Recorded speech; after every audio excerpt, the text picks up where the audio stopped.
Praise the Lord. கர்த்தர் நல்லவர், அவருடைய கிருபை என்றும் உள்ளது.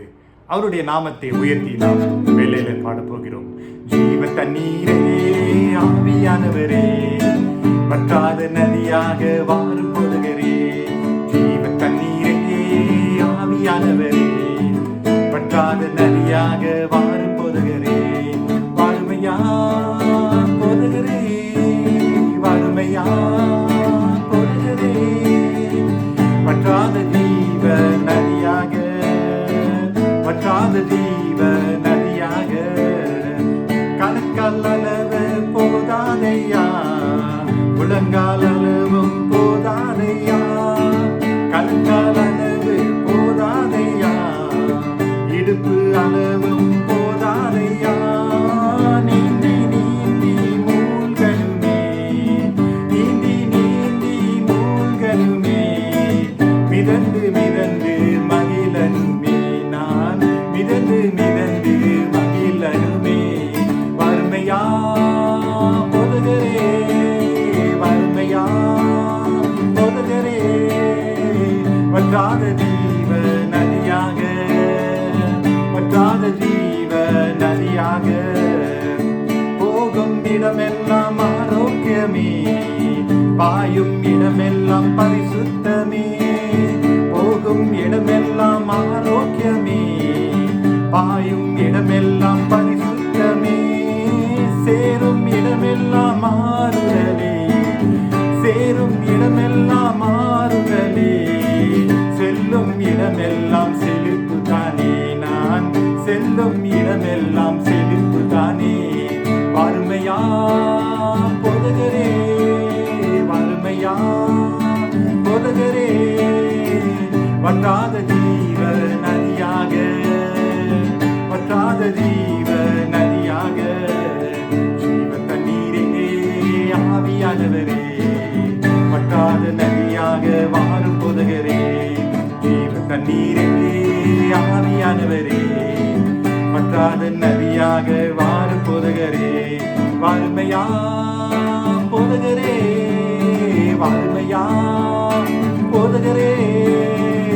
வற்றாத ஜீவ நதியாக, வற்றாத ஜீவ நதியாக, வற்றாத ஜீவ நதியாக, வற்றாத ஜீவ நதியாக.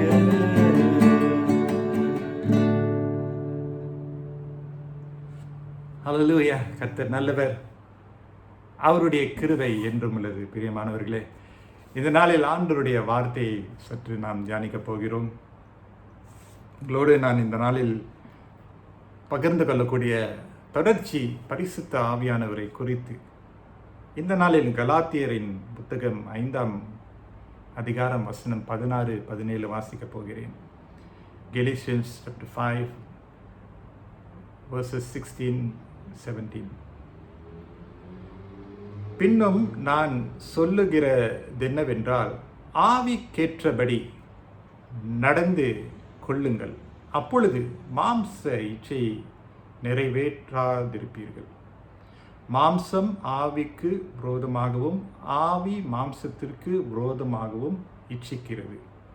நீங்கள் செய்ய வேண்டுமென்கிறவைகளை செய்யாதபடிக்கு இவைகள் ஒன்றுக்கொன்று விரோதமாயிருக்கிறது, ஒன்றுக்கொன்று விரோதமாய் இருக்கிறது.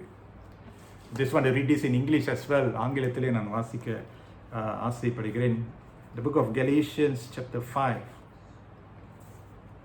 And here Paul is writing to the believers in the church in Galatia. Galatians 5 verse 16, 17. So I say, live by the Spirit, and you will not gratify the desires of the sinful nature. For the sinful nature desires what is contrary to the Spirit, and the Spirit what is contrary to the sinful nature. They are in conflict with each other, so that you do not do what you want. So that you do not do what you want. எனக்கு அன்பானவர்களே, பரிசுத்த ஆவியானவரை குறித்து நாம் தியானித்து கொண்டிருக்கிறோம். விசேஷமாக இந்த நாளில் இந்த பாகத்தை நாம் பார்க்க கர்த்தர் நமக்கு கிருபை செய்கிறார். போன கடந்த ஞாயிற்றுக்கிழமையில உங்களோடு நான் பகிர்ந்து கொண்டேன் சத்திய ஆவியானவரை குறித்து.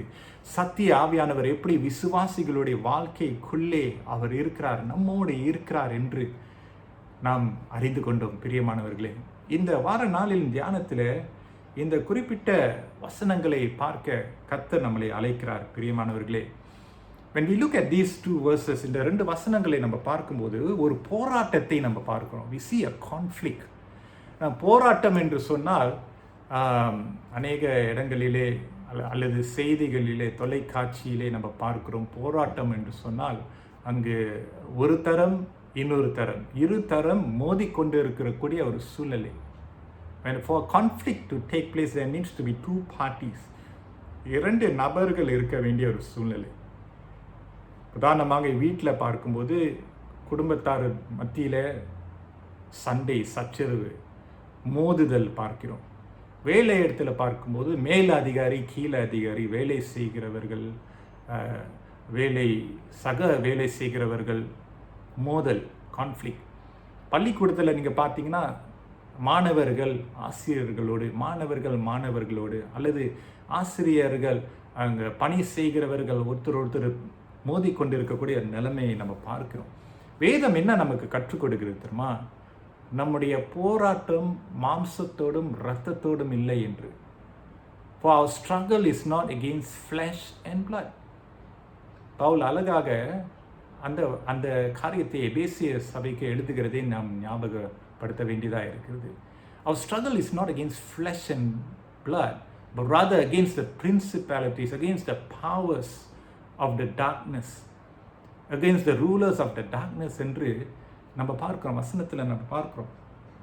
இங்கே இந்த வசனத்தில் நம்ம பார்க்கும்போது when we look at Galatians, குறிப்பாக இந்த 16-17 வசனத்தில் 17ஆம் வசனத்தில் நம்ம பார்க்கும்போது they are in conflict with each other. அவர் ஒருத்தர் போராடி கொண்டிருக்கிறார்கள். யார்? மாம்சம், ஆவி, the sinful nature. இந்த மாம்ச கிரியை ஆவிக்கும் போராட்டம் இருக்கிறது. So we have a tension. அங்கே எப்பொழுதும் ஒரு டென்ஷன் ஒவ்வொரு விசுவாசியுடைய வாழ்க்கையில் எப்பொழுதும் இங்கே ஒரு டென்ஷன் எப்பொழுதும் இருக்கும். ஒரு பக்கம் நம் ஆண்டவரை பிரியப்படுத்த வேண்டும் என்று சொல்லி நம்முடைய இருதயம் பேசிக்கொண்டு இருக்கிறது. அந்த இருதயம் நம்மளை நடத்த ஆவியானவர் நம்மளை நடத்துகிறதை நம்ம உணர்கிறோம். ஹோலி ஸ்பிரிட் என்று சொன்னால் பேசுகிற ஆவியானவர், பேசும் தெய்வம். நம்முடைய கர்த்தராகிய இயேசு கிறிஸ்து உயிரோடு எழும்பி பரிசுத்த ஆவியானவருடைய முத்திரையை நமக்கு கொடுத்திருக்கிறார். ஆகிய ஒரு புறம் பார்க்கும்போது பரிசுத்த ஆவியானவர் காண்பிக்கிற காரியங்களிலே ஈடுபாடு கொடுக்க, காண்பிக்கிற பாதையிலே நடக்கிறதுக்காக, அவர் சொல்லி கொடுக்கிற காரியங்களை கீழ்ப்படிவதற்காக ஒரு வாஞ்சை நம்ம இடத்துல வருகிறது. அந்த வாஞ்சை நல்லது பிரியமானவர்களே. அதில் தொடர்ந்து நம்ம செயல்பட வேண்டும். கர்த்தருக்குள்ளே நம்ம வைராக்கியமாக இருக்க வேண்டும். ஆண்டவரே, என்னுடைய சித்தம் அல்ல உம்முடைய சித்தத்தையே நான் நிறைவேற்றுவேன் என்று சொல்லக்கூடிய விசுவாசிகள் எழும்ப வேண்டும். எழும்பிக் கொண்டிருக்கிறார்கள். நீங்களும் அவ்வண்ணமாக இருக்கிறீர்கள் என்று நான் ஆணித்தரமாக விசுவாசிக்கிறேன். Hallelujah. We want to follow God wholeheartedly. தேவனை முழுமையாக பின் செல்வதற்காக நாம் வாஞ்சிக்கிறோம். அந்த வாஞ்சையோடு நம்ம செயல்படுகிறோம், செபிக்கிறோம், வேதத்தை வாசிக்கிறோம், கீழ்ப்படுகிறோம், விசுவாசத்தில் நாம் கிரியைகளை செய்கிறோம், ஊழியத்தை நம்ம செய்து நிறைவேற்றுகிறோம். இவைகள் எல்லாம் நல்லது, தொடர்ச்சியாக நம்ம செய்ய வேண்டும். அதுதான் ஆவியின் கிரியையாக இருக்கிறது. ஆவியானவருடைய கனி வெளிப்படுத்தப்படுகிறது, அவருடைய வரங்கள் வெளிப்படுத்தப்படுகின்றன. பிரியமானவர்களே, நல்லது, தொடர்ந்து நம்ம செயல்படுவோம். இந்த நல்ல விஷயம் நடைபெற்று கொண்டிருக்கையில் இன்னொரு பக்கத்தில் மாம்சம் போராடி கொண்டிருக்கிறது. ஆவி உற்சாகமாக இருக்கிறது, மாம்சம் பலவீனமாக இருக்கிறது. The spirit is willing but the flesh is always weak. அங்கே ஒரு டென்ஷன், எப்போதும் ஒரு மோதுதல் always there's a clash. அங்கே எப்போதும் ஒரு பாக்ஸிங் மேட்ச் மாதிரி ஒரு கிளாஷ் நடைபெற்று கொண்டிருக்கிறது. ஒவ்வொரு விசுவாசியினுடைய வாழ்க்கையில் இந்த போராட்டம் அன்றாடம் நடந்து கொண்டு இருக்கிறது. ஆகவே தான் இங்கே நம்ம பார்க்கிறோம், they are in conflict with each other so that you do not do what you want. நாம் எதை செய்ய வேண்டும் என்று வாஞ்சித்து ஆசைப்பட்டாலும் அந்த மோதுதல் இருக்கு, அந்த போராடி கொண்டு இருக்கக்கூடிய ஒரு சூழ்நிலையை நாம் சந்தித்து கொண்டு இருக்கிறோம். இது நம்முடைய கண்களினாலே நம்ம பார்க்க முடியாது, ஆனால் ஆவியிலே நம்ம உணர்வோம், மறுதளிக்க முடியாது, அது அசட்டையா எடுத்துக்கொள்ள முடியாது. ஆவியிலே நம்ம உணர்வோம், போராட்டம் நடைபெற்று கொண்டு இருக்கிறது. There's a warfare that is going on between the spirit and the flesh. ஆவியானவரால் புதுப்பிக்கப்பட்ட நம்முடைய ஆவி அப்படியாக கம்பீரித்து செயல்பட ஆசைப்படுகிறது.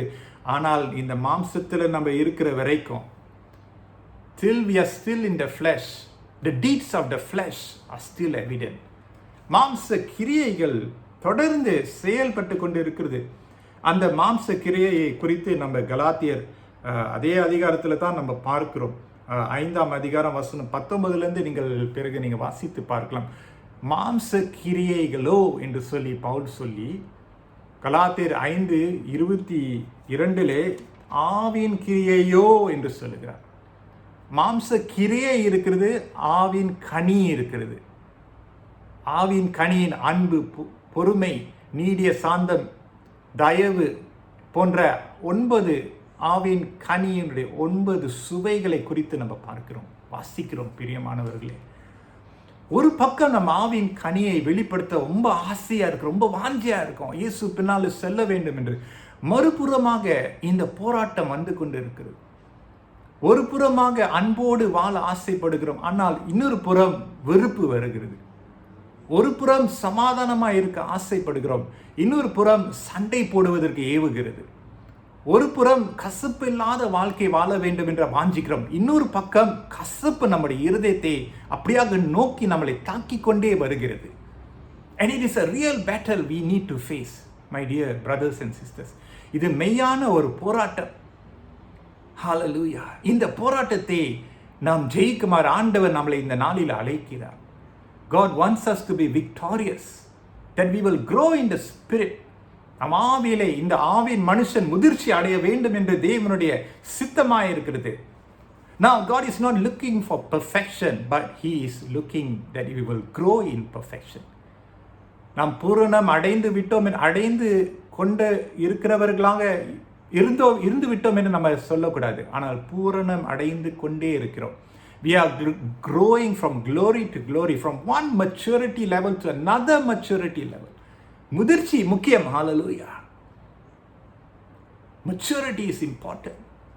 And so Paul realizes this tension. இந்த டென்ஷனை Paul அறிந்திருக்கிறார். Not that he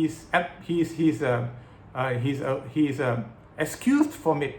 இல்லை, இந்த டென்ஷன் பவுலுக்கும் இருக்கிறது. அவரும் ஒரு சக விசுவாசியாய் தான் இருந்தார். அவர் பெரிய ஒரு மேலான ஒரு விசுவாசியாக அவரை குறித்து அவர் கருதினதே இல்லை. He always say, I am the least of the apostles, I am the worst of sinners. He identified himself with sinners. And he knew the real struggles that you and I would face in life. இயேசு கிறிஸ்துவை அறிந்திருக்கிறார். ஆகவே தான் நமக்கு பரிசுத்த ஆவியானவரை தேவன் நமக்கு தந்தளிக்கிறார். Hallelujah. God has given us His Spirit. So Paul says to the church, அந்த விசுவாசிகளுக்கு பவுல் என்ன சொல்கிறார்? So I say, live by the Spirit. ஆகவே நான் சொல்லுகிறேன், ஆவியிலே நடந்து கொள்ளுங்கள். And you will not gratify the desires of the sinful nature. மாம்ச கிரியையை நீங்கள் விருப்பப்படுத்த மாட்டீர்கள்.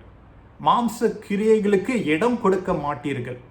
மாம்ச கிரியைக்கு வணங்க மாட்டீர்கள். மாம்ச கிரியைக்கு உங்களுடைய வாழ்க்கையை நீங்கள் ஒப்பு கொடுக்க மாட்டீர்கள் என்று பவுல் சொல்லுகிறார். எப்படி கூடும்? ஆவியிலே நடந்து கொள்ளுங்கள். Hallelujah.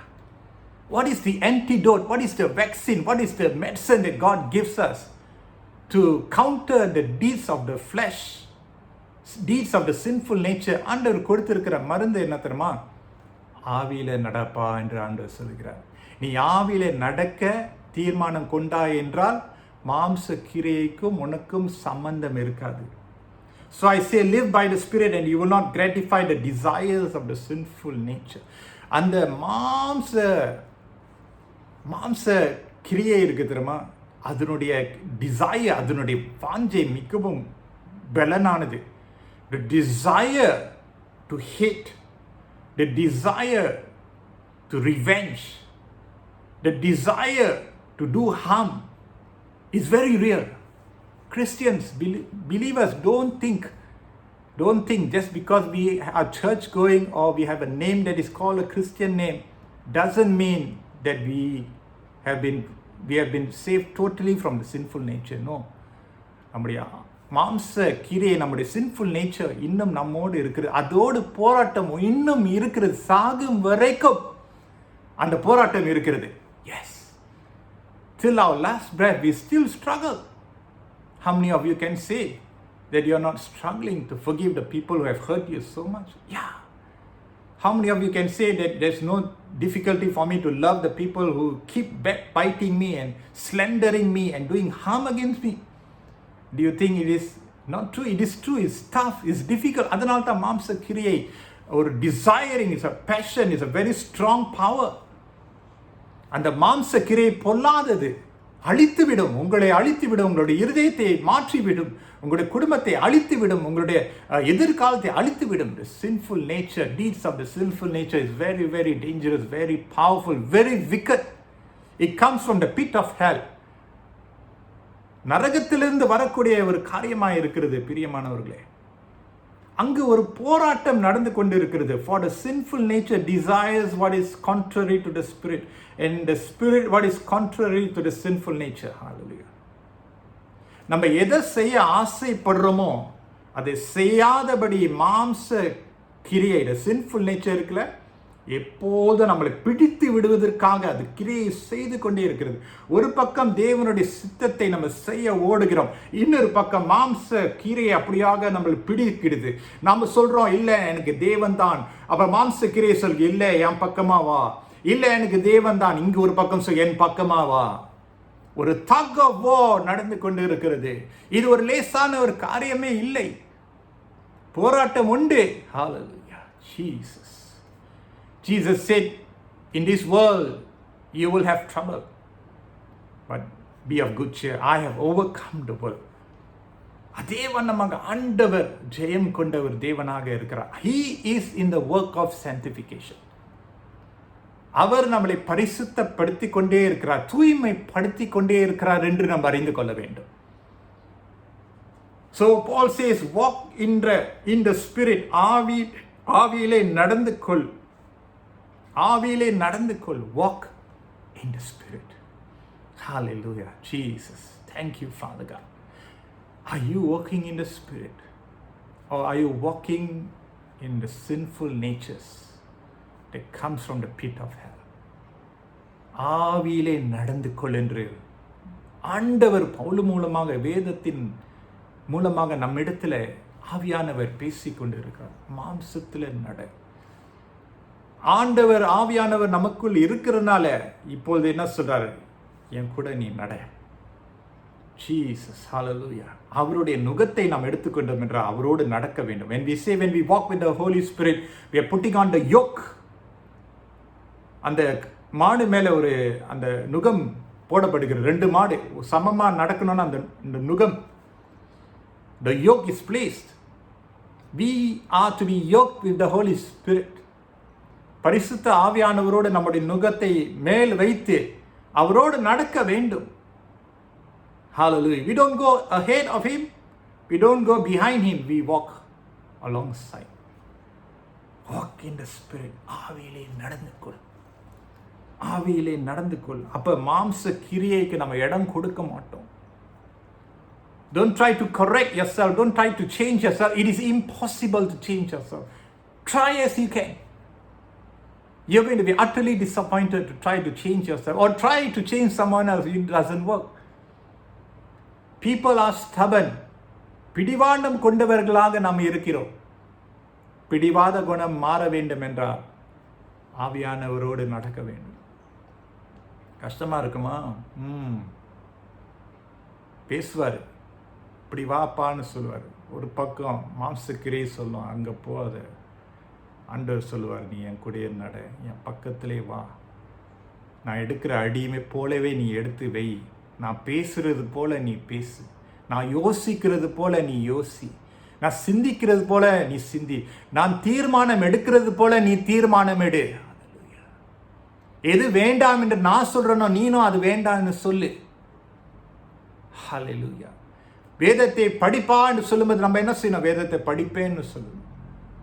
அவங்ககிட்ட கால் பண்ணி அவங்களை உற்சாகப்படுத்துங்க, ஆண்டவர் சொல்லுவார். அவங்களை உற்சாகப்படுத்தணும். அதுதான் ஆவியிலே நடக்குது. Walking in the Spirit is not something in the heavenlies. It is here on earth. ஆண்டவர் நம்மளை பரலோகத்தில் ஆவியிலே நடக்க சொல்ல, ஆண்டவர் நம்மளை இந்த பூமியிலே ஆவியிலே நடந்து கொள் என்று சொல்லுகிறார். In the midst of the sinfulness, in the midst of the wickedness, துன்மார்க்கம் நிறைந்த இந்த உலகத்தில், பாவம் நிறைந்த இந்த உலகத்தில் தான் ஆண்டவர் சொல்லுகிறார் நீ ஆவியிலே நடக்க வேண்டும் என்று. Not that amongst the saints is among the wickedness, among the difficult challenges of the world. அவ்வாறு நடக்க சொல்றார். And that is why you will stand out different. அதனால தான் நீங்கள் வித்தியாசமாக இருப்பீங்க. இந்த உலகத்துக்கு ஒரு வெளிச்சமாக, பூமிக்கு ஒரு உப்பாக இருப்பீங்க. You will stand out different. You will be a lighthouse. Oh hallelujah. You will be like a city on a hill. மலை மேல் இருக்கக்கூடிய பட்டணம் போல நீங்க இருப்பீங்க. வித்தியாசமா நீங்க இருப்பீங்க. மற்றவர்கள் மாம்ச கிரியைக்கு இடம் கொடுத்தாலும் நீங்களும் நானும் இடம் கொடுக்க மாட்டோம். ஏனால் நம்ம ஆவியினாலே புதுப்பிக்கப்பட்டவர்கள், ஆவியினாலே மறு பிறப்பின் அனுபவத்தை பெற்றவர்களாக நம்ம இருக்கிறோம். Hallelujah. Praise the Lord. Brothers and sisters, walk in the Spirit. Walk in the Spirit. ஆவியிலே நம்ம நடக்க ஆண்டவர் நம்மளை அழைக்கிறார். நமக்கு கர்த்தர் நமக்கு கொடுக்கிற திட்டவட்டமான ஒரு செய்தி இதுவே. ஹல்லேலூயா. நீங்களும் நானும் ஆவியிலே நடக்க வேண்டும் என்று தேவ ஆவியானவர் நம்மளை உற்சாகப்படுத்துகிறார். Walk in the Spirit. As you are walking daily, ஒவ்வொரு நாளும் நீங்கள் நடக்கும்போது இது உங்களுக்கு ஞாபகமாக இருக்கட்டும். நடக்க போறீங்களா? எக்ஸசைஸ் பண்ண போறீங்களா? நடக்கிற whenever you're walking, whenever you're going somewhere, remember this verse. Walk in the Spirit.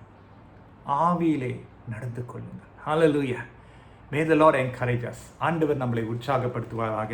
I believe the Lord is strengthening each one of us. Use this season, brothers and sisters, to draw near to God. இந்த நாளை, இந்த நேரத்தை ஆண்டவரோடு இணைந்து கொள்ள, ஹalleluya, அவரோடு இசைந்து கொள்ள கர்த்தர் நம்மளை அழைக்கிறார். Walk in the Spirit. ஆவியிலே நடப்போமாக. சோர்ந்து போக வேண்டாம். சில நேரம் தவறுவோம், சில நேரம் விழுவோம், சில நேரம் தடுக்கி போயிடுவோம். ஆனால் walk in the Spirit. Never give up. Don't surrender. Don't sell yourself to the deeds of the flesh. You'll harm yourself, you'll harm your family, you'll harm the church, you'll harm everyone else around you. But walk in the Spirit and see how the light of God will shine in your life. உங்களுடைய வாழ்க்கையில தேவனுடைய ஹalleluya, அவருடைய வெளிச்சம், தேவனுடைய நீதி, தேவனுடைய ஆசீர்வாதம், தேவனுடைய செழிப்பு ஹalleluya எப்படி வருதுன்னு நீங்க பாப்பீங்க. When you walk in the Spirit, you walk in the will of God. You walk in the success of God. You walk in the prosperity of God. You walk in the health and wealth of God. Hallelujah. Praise the Lord. There's so much of blessings in walking in the Spirit. ஆவிலே நடக்கிறதுடைய ஆசீர்வாதங்கள் ஏராளம். நீதிமொழிகள் நீங்க வாசித்து பார்த்தீங்கன்னா துன்மார்க்கனுடைய வழி அழிவுக்கு செல்கிறது, நீதிமானனுடைய வழியோ ஹalleluya செவ்வையான பாதையிலே செல்கிறது. So much of verses to share. But today remember, walk in the Spirit. கர்த்தர் நம்மளை ஆசீர்வதிப்பாராக. இன்றைக்கு முடிவாக ஒரு ஆங்கில பாடலை நான் பாட ஆசைப்படுகிறேன். I'm going to sing an English song. I used to sing this song when I was a youth. And this is the time I just want to sing some songs that will bless our heart. It's called a Spirit song. Oh, let the Son of God enfold you with His Spirit and His love. Let Him fill your heart and satisfy your soul. Oh, let Him have the things that hold you, and His Spirit like a dove will descend upon your life and make you whole. Jesus, oh Jesus, come and fill your lands. Jesus, oh Jesus,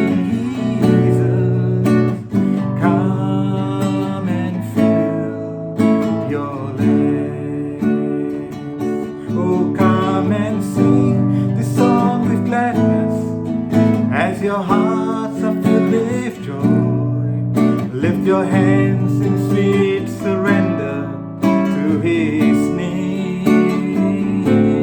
Oh, give Him all your tears and sadness, give Him all your years of pain, and you'll enter into life in Jesus' name. His name is Jesus. Oh, Jesus. Oh, Jesus. Come and fill your land. Jesus. Oh, Jesus. Come and fill your land. Jesus. Oh, Jesus. Come and fill your land. Jesus. Oh, Jesus. Come and fill your land. Come and fill your land.